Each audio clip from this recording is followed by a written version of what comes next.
I'm unfazed, I'm unfazed, yeah, I'm unfazed. I'm unfazed, yeah, I'm unfazed. I'm unfazed, yeah, finna stack this paper. I'm unfazed, I'm unfazed, yeah, finna stack this paper. I'm unfazed. Oh yeah, we here, unfazed. You know how we get down. We only got the best guests. We only got the best talks, the best episodes every day on the Unphazed podcast, man. We here with the one, the only, the greatest, the best rapper. Come on, man. Give him a round of applause, everybody. Rat Race out now. Make sure y'all go get that. The Rat Race is out now. Let's go. Go get it. I know. It's good to see you, bro. Good seeing you, bro. It's good to see I'm you, in Dallas, you know. Yeah. That's that boy in Dallas. Look at this. That boy pulled up on me in Dallas, man. Oh, man. That is crazy. Let me get this off you, man. That's cool. But how you been though, man? Been good, man. Blessed for real. Yeah. You know, to your point, the Rat Race been out for man, dang, just about a month now, which feels crazy. Especially all the work you put in, like, you know, to get it out. Yeah. So between that and, you know, other things in life just going well, been blessed, bro. Yeah, bro. So I gotta ask this about the Rat Race, bro. Yeah, like this is a project that off rip, like just the name is like, okay, I got it. He's talking about something. Like you can't do the Rat Race and get to you can't, you know what I mean? You gotta have you out here talking about something. Yeah. So tell me what the Rat Race itself means to you. Yeah, man. So I can say it first in a sense of the project, right? The Rat Race, the whole idea is that, you know, a lot of times we're stuck between two different thoughts. At least for me, I'd imagine other people could resonate, but stuck between this thought that's telling you to run it up, right? This idea that even when I get to the top, I still got to get to a different top. You know, that forever moving kind of goalpost. Yeah. That piece and this like whisper often in the back of your head that's trying to tell you to like walk, you know, walk in purpose, slow down generally. And I think it's trying to navigate that in this world that, at least if you living in America like us, I can speak to our profits off of us being exhausted. So it's really the journey of somebody navigating that and what happens when you take a second. Let's say you're running on a treadmill, you look to your left, your right, and decide to stop for a second. Dare you jump off the treadmill. You know what I mean? So. Wow, that's crazy. And it's crazy that you said that, bro. Because this is kind of like perfect timing. Because I think it had to be when you dropped your project, I was just, for some reason, I'm like, okay, the Rat Race. That was just always on my mind. Then I was like, I've never seen The Matrix before. Like, I've never sat down and watched The Matrix, like, just full through it. But especially, like, now at 26, I sat down and I was like, let me go watch The Matrix. And it's crazy. And that just got my mind spinning in all these different directions, kind of understanding what you're saying. And I did even a deeper dive into, like, what you're saying is, like, what did you say? How did you say? You said they basically they get paid from us working tirelessly. How did you say? Yeah, they profit off of our exhaustion. They profit off our exhaustion. Yeah. And the education system, I've been doing hella research on it. Is like all the conspiracies and all that. But look, the Rockefellers were the original investors into the education system. And then the reasoning for creating the education system was to create better employees so that the wealthy could get wealthier.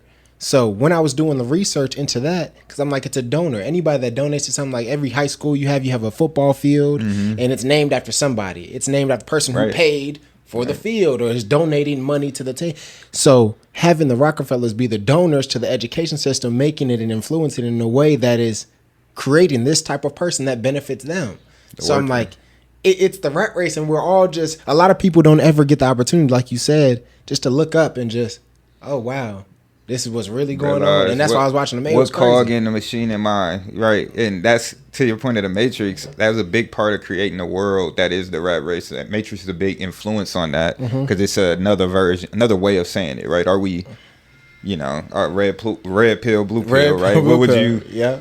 Like, would you want to go back if you got out of the Matrix, right? If you had the opportunity to even. And I think at this stage in time, whether you look at the way technology is moving, the way things are moving politically, economically. Like, this is a point in time where the optimistic side of me says people are starting to maybe look up.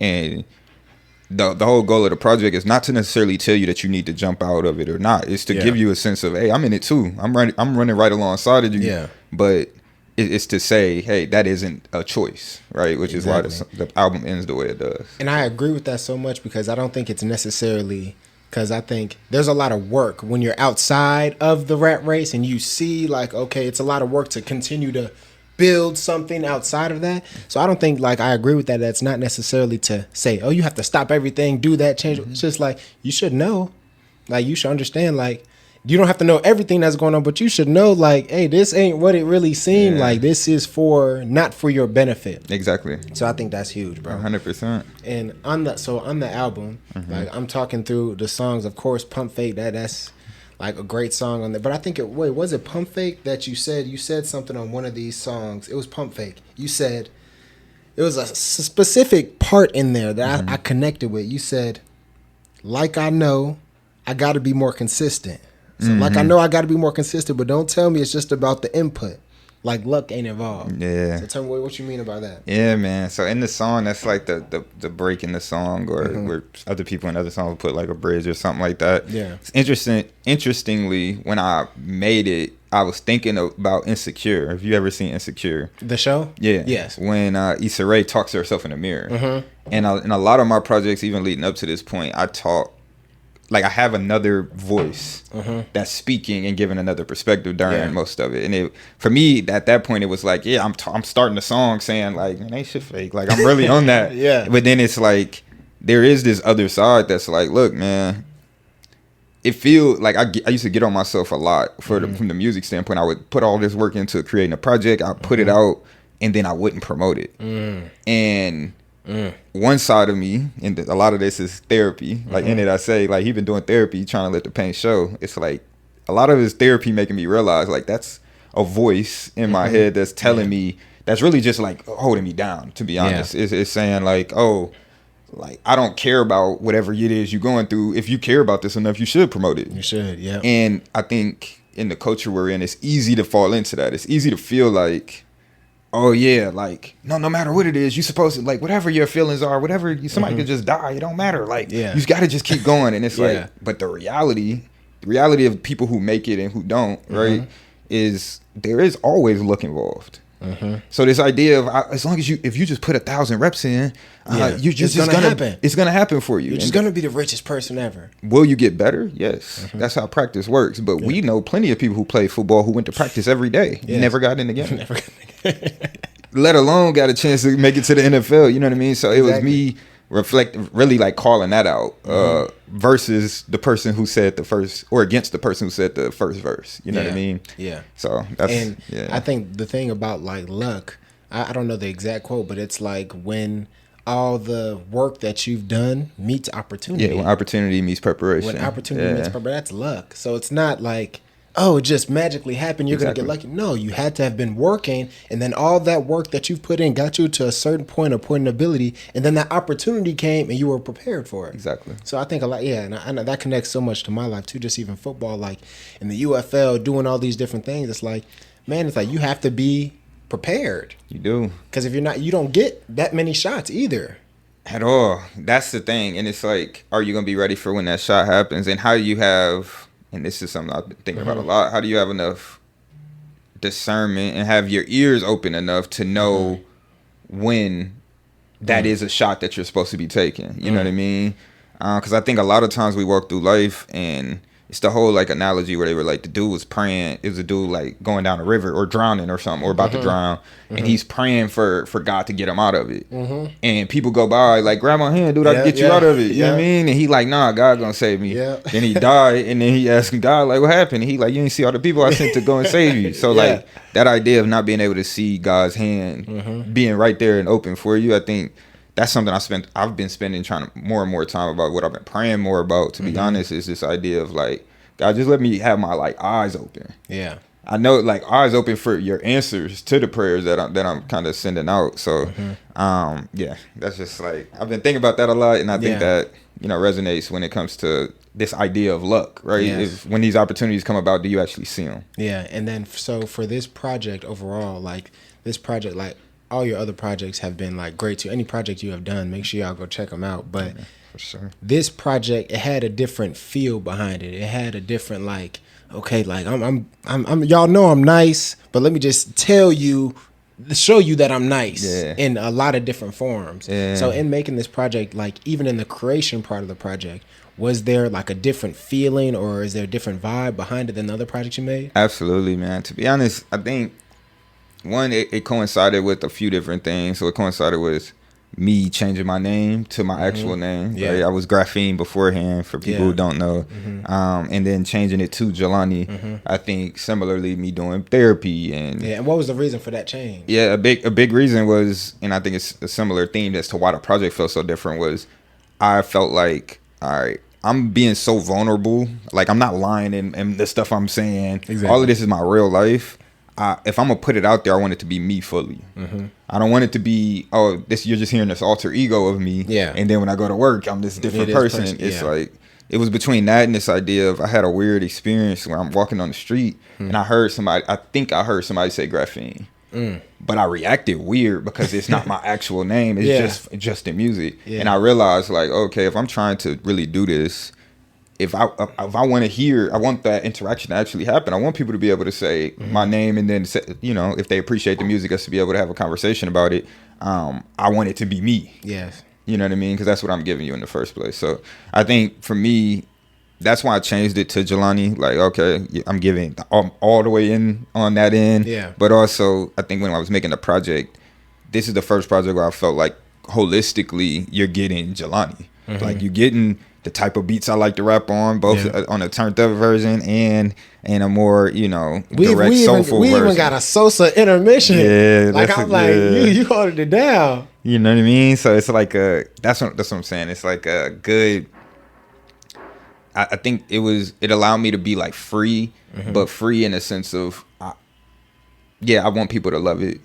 But I made the album that's my favorite album. Yeah. Whereas in the past, I think, don't get me wrong, I've always been a big fan of my own music. Like that's just how I am. Yeah. But I've been listening to this album as I've been having one of the best years of my life. Yeah. Like I've been creating and listening to it the entire time before people even get to it. So like this is an album I've also been just living with. Yes. And adding to and really making my own, which I think showed up in the music. Yeah, and let me know when the food here too. I'm watching. Nah, it ain't. That's what I was looking. All right, bet. But so I want to ask you about this, just like your process, because you said you've been working on this album for about a year, right? So I like, say an example, like an artist like Russ, like he drops a lot of cheat codes or how to be successful artists and things like that. And he has like, okay, I'm dropping a song every week or something like that. Why does that not like necessarily work for you, or why didn't you take that path? Yeah, I think, and I like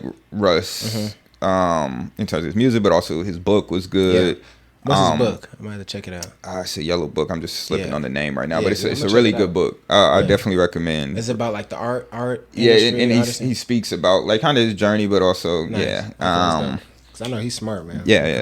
He's dope, and just him starting as a producer, all of these things. But I think, and this is one thing I've realized when it comes to anything creative, there isn't really a formula or blueprint. Like in football, and you would resonate because obviously we play football together. In football, there was, all right, I do these things, I get an opportunity to go to the NFL, and then I go. Like it was very straightforward and streamlined. Exactly. Whereas in music, I've watched every documentary and listened to every what's the name, and it's like yes, there's some commonalities, but the real commonality is that people just didn't stop. The people who made it. That's really the only commonality. That's huge. But like the way Jay-Z got on versus the way Russ got on versus what's working for Lil Russell right now versus what's like all of those things are going to be different. Yes. The thing that I really pulled from it was like, okay, I enjoy albums a lot more. Right? Gotcha. If somebody hears my music, I want them to hear an album, a body of work, a story that I'm able to tell, because I think you know, in order for you to really be 10 toes behind something, you got to like it first. Yes. So like for me, I think with the way that he approached it made sense for the time, especially he was using TuneCore, and like the single, he was getting all this pretty much residual income from it and all of these things. But I think today, in which people don't buy singles, people aren't really doing that as much. There's so much music coming in on a daily basis that I don't necessarily know if that will work for me. So for me, it was like, okay, I'd rather create a body of work and then have people live with that, and then put all my resources behind it to where now I have it's similar to his, where you know, I have, let's say, 17 singles out over the course of 17 weeks, but now they're already out. It's not that I have to drop it every week. They're already out, and now I get to take time to promote every single song, which is the task for me right now. You know what I mean? And I want to talk about that too, like the promotion side, because it's like you said, that's kind of been the biggest thing, like not promoting, like just making some fire and like, hey, it's fire, y'all go get it. You know what I mean? And now you are promoting, and like, how has that journey been, just like developing as an artist on the promotion side? Because it's like, it's a business. You are a business, you know what I mean? To be able to be great at this, like Drake mastered the business of this, you know what I mean? So how has that been? Yeah, man, I think I've learned something from every time I've done it in the past, right? I went from not even doing listening parties to then doing one to this one being really good. And I want to say this too, this rollout, because like you don't see a lot of artists from like start to they'll just drop a single, they're starting to promote the album, then a couple weeks before, now you're doing this party. So actually seeing that, like following the actual path to the drop of the Rat Race has been dope. And I seen like you put time into it. You know what I mean? It's like y'all got a what's it called? Y'all got what's it called, $1 million team in the background working. And that's exactly what I was gonna highlight. Yeah, go ahead. No, exactly. And I think it's, to be honest, bro, it's Tashaya, if I'm being honest, right? It's Tashaya being able to be, I think she was she executive produced it, so she was much more involved in this one than any of the ones in the past, right? And I think it's me growing in maturity and all these things to realize you can't try to do everything by yourself.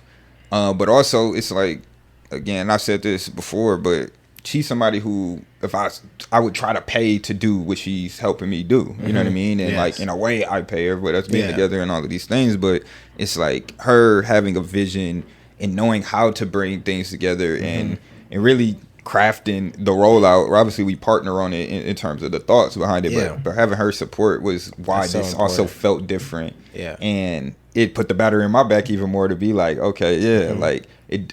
I believe in the idea of like promotion, but it not having to be cheap. Because I think that was my challenge before. It felt like I'm just selling something to somebody, and it's like, buy this. Oh, here, drop this. Yeah, exactly. And it's like the goal is for it to be a soundtrack for you, and for you to somewhat organically, like, you know, like it. But I know that takes exposure. You got to expose yourself enough in enough different situations and be unique enough for people to catch on. So and I want to highlight that too, just like the beauty of collaboration, because I think, me personally, that's something I struggle with, like having to, I want this to be done perfect. I think the only way this is going to be done perfect and fast is if I do it myself. Right.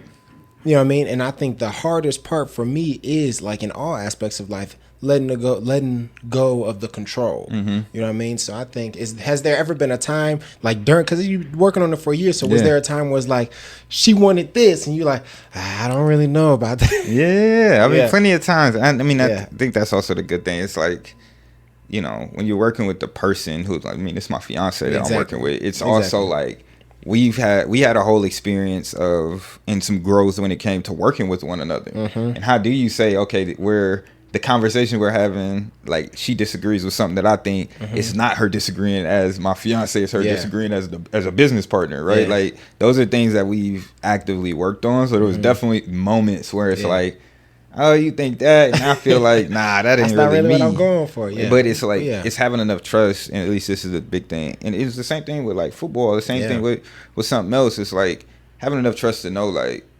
I value her opinion like to the utmost, and I think she's extremely talented and way more talented and way more intelligent than me in certain aspects. Yes. So I guess I can have an opinion because it's, you know, my art and all these things, but it's me trusting that like she's looked into this a lot more than I have. Just like we was talking about beforehand, right? It's like if you know you've had 10,000 hours in this, exactly. Like I gotta get over that because that's really ego being like, I gotta be my way. 10,000 hours that I don't have, which is going to take me longer. It's going to take me 30,000 hours to even get there. Exactly. Rather than, I have this person right here leveraging their knowledge. Exactly. You know so it's really been just obviously it was harder in the beginning, but then it became like, okay, what are the things I feel really, really strongly about? And it was the music itself, right? Those are things that I feel like I've put 10,000 hours into and have, you know, the trump card in a little bit. But everything is like, you know, open communication, and then we make the decision at the end of the day. But I think me trusting and then allowing it to happen, and then when you see results, that's how like trust builds, right? You see, that wasn't corny. It was just me in my head, and a lot of times it's fear. It's fear of putting yourself out there, which is what I know I felt. Right? It was a little bit of ego and a little bit of fear, kind of self-sabotaging the thing before. And if she wasn't so strong-willed, I probably would have successfully sabotaged some of the rollout by me being like, nah, like, let's not do that. Let's do that, yeah. So, what about the listening party? What was the idea behind that? Because I know people do listening parties, but even from the artist perspective, like, did that benefit you? You feel like, and how was that creating that? Absolutely, man. I think that was, one, obviously the feedback means a lot, but I think even me being there and experiencing that with community was really the thing, you know, having so many different people there, being able to engage with the music, engage with one another about the music, but also about other things in life, which I think the concept of the rat race made it easy to also feel like that's themed, right? Sit and have our talk about the rat race. Exactly. Like, this is crazy. How's work? That's a rat race question generally, right? And it's these ideas of like, I think for me, it made all of the year before, right? All of that work that I was doing, worth it in a sense of you're seeing people in real life. I can imagine it's like having people when they have their first show. Yeah, it's like it's not even about if people are cheering or booing. It's the idea that you're getting to share this moment with a whole lot of other people who took the time to come and experience something you created. You know what I mean? So I think it was, again, shout out to Tashaya for like actually coordinating it and being a mastermind behind all of it, but it was super helpful, bro, if I'm being honest. Everybody, quick interruption. I know this is a great episode with Jelani. We're gonna get right back to the pod. I just want to let y'all know this right here. This is the rat race. I need y'all to go look this up. Spotify, Apple Music, it's everywhere. Make sure y'all go get this. Make sure y'all download. Make sure y'all tap in with Jelani's Instagram and social. He's dropping us all type of stuff on all his social, man. So go tap in with them. Let them know what y'all think about this project. And make sure y'all subscribe to @Unphazed Podcast. I know a lot of new viewers are coming through here. So make sure y'all hit that subscribe button. Support us. I'm going to keep growing with you guys. Thank you guys so much for all the support. Got the camera shaking. My bad. Stay unfazed. The Matrix. I want to go back to the Matrix real quick. So with the rat race, this whole, and we were talking about this earlier, like just watching you and the growth and everything, like, has been amazing. And like we talk about just Chance. Chance just dropped the album like right after you, and I'm just listening to him, seeing his rollout and everything. It's super dope too. So it's cool to see y'all both do that. But as far as like, y'all are both storytellers. Like if you look at the star line means something. It's the topic, and then he's laying out, like, this is what I'm talking about in every single song. Yeah. But you doing the same thing. This is the rat race, and this is what I'm talking about every single. And the whole thing just coincides beautifully as a project. Yeah. So as far as the rat race, what was like the motivation? Like, what made you really want to do the rat race, and like kind of where is that? Explain to the people, where are you at now that is the rat race, and how was your connection to the rat race? Yeah, man. I would say, one, if I'm being real, and it's like this with many of my projects, the songs were being created before the concept came about. Yeah. So it was me identifying the through line, but really, I think in an ironic sense, a lot of stuff comes to you in the shower. It was me. I have all of these songs now that I've been creating really since November, December last year, I'll say. Like, that's when Simple, I remember making Simple. December, wrote it, recorded it right then, and was like, cold to me, right? And I think I've had that. I had the Pump Fake. I had all of these songs that when I really was listening to them on a regular basis. And this is what I'm listening to. And at that time, you weren't writing it as like, oh, this is the wow. These are songs that I'm creating, and I'm in the shower one day. It came to my mind like the rat race. Yeah, and it's like that whole idea of like, man, almost half of the songs are speaking to this idea of running it up. 'Cause that's what I'm doing. Yeah. And then the other side of it is the other side of my brain a lot of times saying like, yeah, you can run it up, but what happens when you fall because you exhausted? You know what I mean? Like, or what does it look like to not?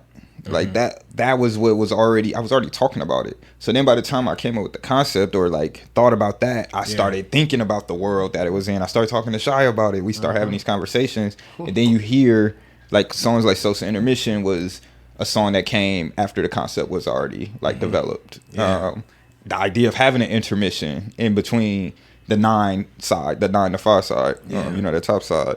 Well, you gotta tell the story about your sister.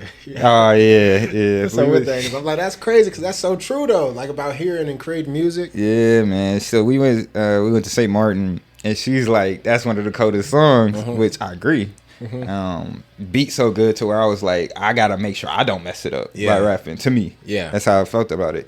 But she was like, yeah, I like that song because you saying these niggas broke, and I'm like, she not wrong, but the way in which she's thinking I'm saying it is definitely like not necessarily what I'm saying. Yeah, but it's like it's the whole Erykah Badu thing, or Donald Glover talks about Erykah Badu saying it, where she's like, I create whatever I create. Like it's not, I can't dictate how people eat the food that I create. You know what I mean? All I can do is create it, and that was a moment in real time of me being like, now she's thinking about that and saying like these niggas broke every time, but like. I'm saying these niggas broke like us. Like that's what I say. Like y'all niggas, my niggas. Yeah. Like we broke. We're broken a lot of times. Like that's the truth. Yeah. Like you know what I mean. But that was an interesting. No, that was hilarious. Experience. And so back to the rat race and the connections that you had to that. Yeah. I want to talk about that because I'm like, a lot of people like they see the rat race and they'll probably see this and still like not really understand, but like. So what was your connection to the rat race as far as you and our people being in that? Yeah, man. I mean, you highlighted it somewhat when you were speaking earlier about like the Rockefellers and all of that. But I think when we think about, I'll say specifically our people in America, right? And our relationship to capitalism and at one point being that capital, not being looked at as somebody to participate in it, but something that the people who are participating in it are using to gain wealth, right? Like there's a long journey when you look back to the enslavement, you know, of our people, that it's like, I think it's easy. There's so many different concepts that like pop to my mind. Like Du Bois talks about the talented tenth at a point in time, right, where he's really doubling down on that. And then obviously he had other thoughts about it later on. You have the whole like Booker T. Washington, you know, pick yourself up by your bootstraps type of movement, right? All of them echoing the similar things. It's a similar idea of hope, right? How can we provide people hope? That's really what it is. The same thing that people go to church on Sunday for most of the time, is to get a kind of a dose of hope. Yeah. And I think the idea of the rat race, the idea of the American dream, even, it's become so, I got to run it up, that a lot of times if you're sprinting, we doing conditioning, I'm running as fast as I can. It's hard for me to run with everybody else. Yeah. Now, before you know it, you're at the top of the hill and everybody else is still trailing behind you. And that's what it is. It ends up separating this group of people who were fortunate, right? They had the luck to be able to have a job like I feel like I'm fortunate to have right now, just in a sense, be an opportunity that, yes, some of it was the work you did, but some of it was luck. And then they feel like, well, everybody else just do what I did, right? And that's how the system continues. The system profits off of us never looking and seeing that, hey, man, maybe this is not how it's supposed to work. You know what I mean? So I say all that to say, when I think back to the rat race and us generally, it really goes back to, if I look at, like, every single person, let's say somebody back at the crib who may be working at the factory, somebody else who's not working, they doing some other things to make money, let's say, and then, you know, let's just say Wall Street banker or whatever it is. Yeah. All of them are in the same race. Same race. Right. I think that's a misconception too. It's a very much it's like, oh, you got a good job at this company. You're not in the rat race, or you're making $100,000. yeah, you're chasing. And it's like, just because the cheese looks different doesn't mean you're not still chasing it. And that's really what the song 9 to 9 really is covering. You know what I mean? It's like, yeah, that one may be feta. You know what I mean? Yep. Yeah, that one might be feta. He talking to for real. That one might be government cheese for real. Yeah. And it's like not a, you know what I mean? Still cheese. But we all chasing something. Yeah. And then when you get the cheese, what happens? And then the irony is that a lot of black people be lactose intolerant. So even when you get it, it's just backfire anyway. You know what I mean? So it is really that thought of like, man, like, what are we actually chasing? And more importantly, I think, what's chasing you? It's a thought. You know? What do you mean by that? What's chasing us? It's like, when you sit and really think about it, like, yes, we can chase things, but you ever felt like you ever felt like, let's say you got to go downstairs in the basement and all the lights is off, and when you coming back up, you running like there's something that's like right to chase you. Like a lot of times we run our fastest when we think we're chasing something, but something's actually chasing us. So it's like, what is that? What is right behind you that's making you feel like you need to do this in the first place, right? And that's kind of what I mean when I'm like, what is chasing you? It's not gonna be the same for every person, but or whatever happens to be, but it's that idea that like there's something behind you chasing that thing. You know what I mean? Yeah. And I feel like this is kind of a concluding question. I'm not trying to end it, but I feel like this is just perfect for the timing, right? For the people who listen to the rat race, right? Or just in general, like we're all going through this, and there's no end all be all. Everybody's situation is different, right? But what would your advice be? Because like someone you've been working on this project for a year, you've been living this life for however long, right? But what would be advice for people to, I'm not gonna say necessarily just to get out of the rat race, but that are in the rat race? Like we're in the rat race. Like, what is your advice? And advice, I would say, find a pace. And understand pacing. Understand what's too fast for you, what's too slow.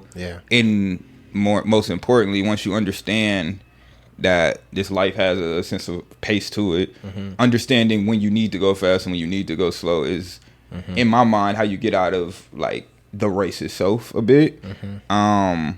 Or at least you get out of the mindset of having to be in the race. Because I don't think that there's something that you just opt out of and it's like easy that way, right? Our systems that are in place just don't make it as easy to do that. But I think, if you can get a sense of like pacing, you can get a sense of, timing when it comes to it. And then you get a really good sense of what I'm actually chasing. And do I need to be chasing anything at all? I think it's more of questions than it is. Then I never have questions that you can ask than I have answers. You know what I mean? I think asking those questions give you a good opportunity. Yeah, that's what's up, bro. And as far as like with the actual project, do you have I know every song in itself has a different story, but do you have like this song is special to me, like this is the one, or this story with this was just like the best story? Yeah, man. It's a couple, obviously. Like I'm one of them that's fans, but I would say Rhythm is Blue. Somebody you like, I like all of them. You know, I'm that tight. I'm that tight for sure. That's a fact, though. Rhythm is Blue is definitely my most personal song. Because I'm talking about I'm thinking not Rhythm is Blue. I meant Galaxy Lane. Rhythm is Blue is one of my favorite songs, but Galaxy Lane is my most personal song. Gotcha. Because in it, Galaxy Lane is the street that I grew up on in my nana house, right? And the things that I'm saying from the beginning all the way to the end are such vivid images that I've made the song in a sense of like, even if just my family understands it, it's good enough for me. Because there's so many deep cut, even how I start the song of, you know what I mean? Obviously, the sample itself is like so... Such an amazing sample, and that I appreciate a lot. Shout out to that producer, Reason. But when I say like I saw blood splattered on the floor of the garage, Pawpaw lied and said the blood was from fixing his car, right? And like we ain't no better. A kid's assumption, why would he lie? Plus fairy tales are better, brother. Why would we try to ruin happy homes? A decent picture, brain filled up with Wayne bars and Easter scriptures. Skip breakfast every Sunday, but the feast delicious. When we finally made it home to the East ambitious kids, like that whole idea of, man, I remember seeing there's a blood splatter in the like that we sold the home now, where my nana did before she passed, and it's like I remember seeing the blood splatter and remember him being like, it's from fixing his car, only to find out that Pawpaw was doing heroin. And like me knowing in that first bar that is painting that vivid. And some people, maybe only people who have that exact experience know that. You know what I mean? And can maybe resonate with that. Yeah. And this idea of my brain being, as a kid, like having to go to church and my brain being still thinking about Lil Wayne, what Lil Wayne said on this song, and then Easter scriptures, you know what I mean? Like it's painting this picture that I feel like brought me back to a point in time. But it's something I also know could resonate with so many like little black kids, you know what I mean? Either that are now grown up like us or are still those little kids. You know what I mean? That's so cool, bro. And from the perspective of, I know we talked about this a little before, but since I started recording, I do want to touch on that too, because I feel like it is, like, especially Pump Fake. I was like, that's one of them songs, like, I'm just, you vibing, you in a different world in that one, like when you rapping that. But having that be different, like when you take this album, you package this up, you take this project, you take it back home. This is not what the people back home are listening to. Nah. You know what I mean? Or that flow, it's just different. Yeah. But them still being able to connect and the response that they've had to this, how has that been? It's been good, bro. I mean, that's, I think anybody who says that it doesn't mean, like, I don't care what people who back home think, I think it's lying. You know what I mean? So, like, those always mean a ton to me. Like, probably the most outside of, like, my family side. Mainly because I don't necessarily think everybody gets all of it, which is fine with me. That's the same thing with any place. But like the people who saying it a lot of times know me. Or at least at the minimum they know the place that bred me. Yeah. So like for them to hear it and recognize it and then appreciate me sharing a part of that story with the world just in my own way, like that means everything. You know what I mean? So in your own way. It's in my own way. Yeah. And it's the same things back then. It's like I'm not. Yeah, I could tell the story of my brother back there who happened to take a different path than me. But, like, he also knows that I can speak to that, but also I'm going to speak my journey, and multiple things can come out the same environment. You know what I mean? And I feel like that's even doper because it's like I feel like me and you, we connected so well because we grew up in, like, different situations, but it's like we were that... You're that kid, you know what I mean? Like, yeah, they doing all this here, but there was a family, there was a community, there was just something about us that was like, okay, we gonna do this. You're here with us, but you know this not the way you going. Exactly. You know what I mean? Exactly. So having that feeling and having that connection, then being able to come back and be like, yeah, I was, and I came back here. I'm gonna talk to you about it. I'm gonna have this is it, and that's what you did all throughout the whole project. So I'm like, that is crazy. That's it, man. It's like, and we talked a little bit about it, but it's just. You know, I think Tupac kind of popularized the concrete rose idea. Yeah. But I think it's something that when I first started rapping, I kind of got like, oh, okay, this is where I see some of my purpose at. It's like, okay, I feel like I can speak to the concrete and I can speak to the garden. Yes. And it's like, to your point, as we resonate, where we obviously locked in, you being from Chicago, me being from Flint, it's like being... let's just call it back home the concrete. Yeah. And knowing that like everybody back home, everybody in the concrete not gonna fully appreciate you because you arose with amongst it. You know what I mean? You automatically like just stick out a little bit. Yeah. They appreciate you because you're from the same place as them, but will they ever fully get you? Maybe not, right? Yeah. And then let's say the arenas we're at now are the garden, right? Or let's say Cornell was the garden, right? Yeah. It's like you're not fully, people don't fully get you there because they can see the concrete on you. Yeah. You know what I mean? And if you don't understand where somebody's from, it's really hard to understand who they are. Really hard, yeah. Because you can't understand their motivations a lot of times behind why they do what they do or why they say what they say. It's easy to misinterpret.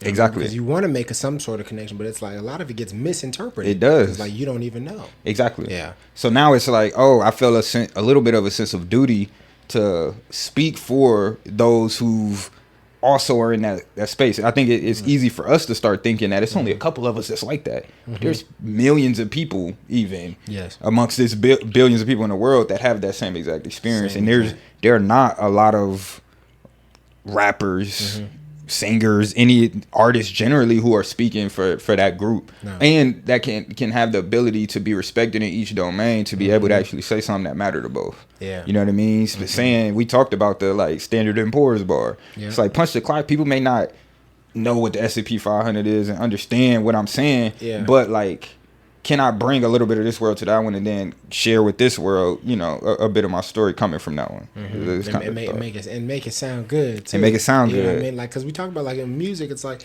it's all good, but like most people, I'm not gonna say most people because some artists do this, but I'm just saying a lot of people, especially like to the masses or like with TikTok and all this stuff, a lot of people, if you put rappy rap storytelling, you just on there spitting like your deepest whatever it is.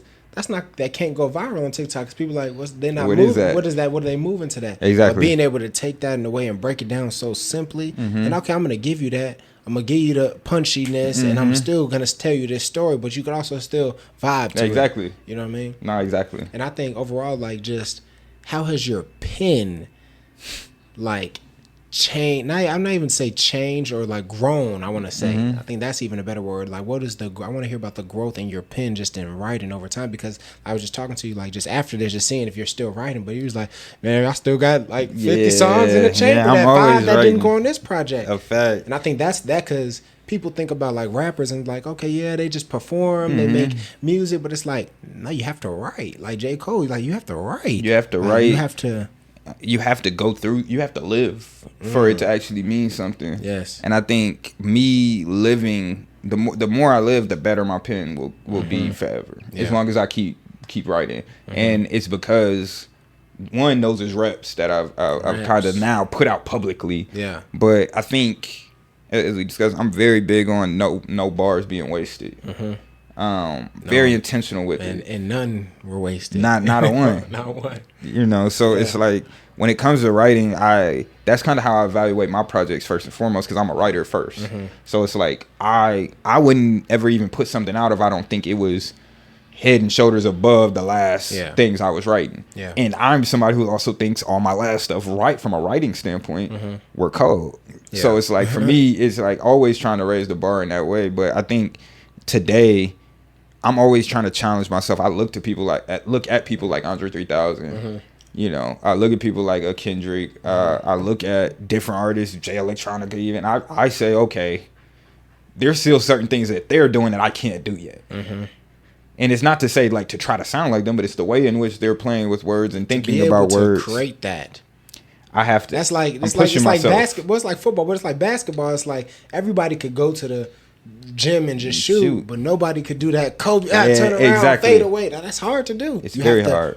Do that, and to be able to do that consistently, and then be able to do it with a defender, then be able to do it when 2 seconds left. You know what I mean? That takes double reps. team, and when they know that you're about to do it, when they know you're about to do it. It's that, right? It's for crazy. Me. I'm always challenging myself, find different ways to where I can, you know, say something or say something in a way that people haven't heard before, and the goal is, as I continue to grow and then I grow the muscle of promoting the music and really like, you know, building my brand generally, I'm hoping that, my whole goal is if you could look back at everything, even at this point, if you just now finding out like the music, you like it and you listen back, you should be able to have a Socratic seminar just about what I didn't wrote about. Like that is the goal. It isn't for it to be like, this other stuff, he wasn't really saying anything, but then he starts saying something now. Like he got the money and now he's able to. No, it's like from the start, from the genesis to now, it's like you can see this is my story. Been saying it. Yeah, so. And I think that's dope, man. And as far as like even outside of that, like because we talk about like our jobs and everything that we're doing, but like in life, as far as like being able to become like the person, because I've been doing a lot of reading on like what was the book I'm reading, Think and Grow Rich, and things like that. I'm reading that back for the second time now. But as far as doing that, what has been I guess what I'm trying to ask is like, what have been I'm not necessarily say challenges, but who have you been trying to become? Because a lot of it is like, okay, you just dropped a project, you just dropped this, but to get to you're playing stadiums, arenas, and all that, like all this needs to come together. So like the pen is like, okay, the pen is there. Okay, now I need the branding to get there, and now I need the content, and it's like now you're just building all of that. But as far as outside of that, like what have you been doing just to like stay sharp, to stay committed, to stay disciplined? Yeah, man. I think some of it is, not even some of it, it starts spiritually for me, if I'm being honest. It's the idea of like, bro, I've been like, I read the whole Bible now at this point, Really? which is that's what happened over the course of me creating this, which is why there's a lot of like subtle biblical references in it. But I think beyond the Bible, it's more of like, okay, like what life are we supposed to be living? Like, what does God want for us generally? And me figuring out, okay, if I think our purpose is forever changing, and we have to be open to that. But if I feel like, okay, this is the purpose that God has for me, what does it take? Like, what does that person look like that's actually walking in that every day? So when we say like, who am I trying to be? It's just trying to be closer and closer to that person every day. And I think a lot of that just comes with defeating things like fear as often as I can, shame, things like that as often as I can. How do you overcome the guilt of not being consistent, of missing a day? And now how do you not allow that to lead to another missed day and all of these things, because you feel this sense of guilt? Because I feel like even that's a great point, because a lot of people, it's okay, I'm setting this goal, I'm about to be successful, but then you miss a day. I'm not that type of person. I'm terrible. It's what we tell ourselves a lot of times. I couldn't do it. So then you waste another week doing it. Then you take another week to get motivated, and then that's a month. And then you try it again, and you go through this cycle. But the part of life is not to hit it right every time, but it's to do it as many times as you possibly can. Exactly. You know what I mean? I think that's where a lot of people, I'm saying for myself, that's where a lot of times I miss the mark, because I do get down when it's like, dang, okay, I didn't do this. Second battle, but it's like, no, you're going to fail. Right. You know what I mean? But I think that's when they talk about like in, was it AA? I ain't never been in AA, but like Alcoholics Anonymous, when they talk about just like, yeah, you're going to relapse, but when you relapse, okay, what are you doing? You need to go back into a meeting right away. Okay, you need to get to a meeting. You need to do these things. Like, you need to have that structure set up, so it's like, plan for that. Exactly. We're going to sin. We're going to mess up. Things are going to happen, but okay, what's the plan? Exactly. You know what I mean? What's the over goal? Then it's like, who are you working to become? Exactly. Well, I think a lot of people, for myself, I never had that built out. I didn't have that person that I was trying to become. Right. So it's like, when I did mess up, it's like, I don't know what to do next. I could do whatever. Exactly. There was no plan to get back to. Exactly. So I think that's a huge point, man. No, 100%, bro. That's exactly what it is. That's a huge point. Exactly what it is. It's been great having you, bro. Make sure, like, everybody go check out the project. I'm gonna give you your second, you know what I mean, your final words, your thoughts. Man. The Rat Race is out now. It is. It's out now, man.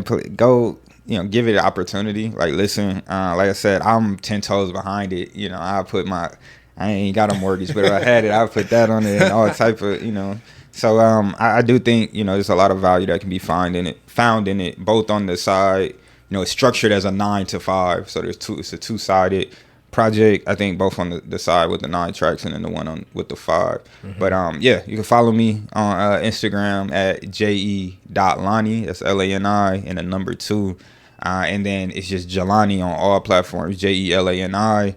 The Rat Race. Tap in, listen to it, and only thing I ask is if you do rock with it, even if it's one song or it's the whole project, just share it with your cousin, your brother, your best friend, somebody else you think will rock with it. And let them know, hey, I like this song. Hey, I connected with this. Oh, like out of all those songs, I listened to Punch the Clock, and I was, let them know. Nah, for real. Don't be afraid to reach out. Nah, please do. And if you want to collaborate, feel free to reach out, please. If you feel like, there's something you could do, even if that's not music, if it's, you do something within film or something else, I'm always looking to collaborate with others as well, for sure. 100%. And I think it's so cool that, like, it's funny because, like, there's a target.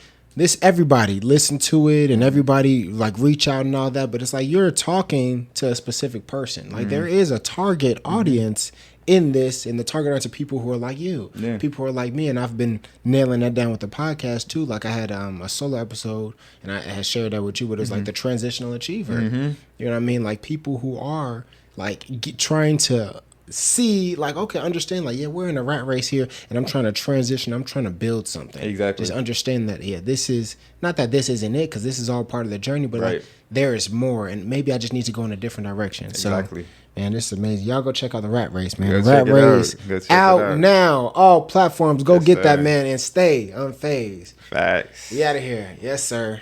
I'm unfazed, yeah.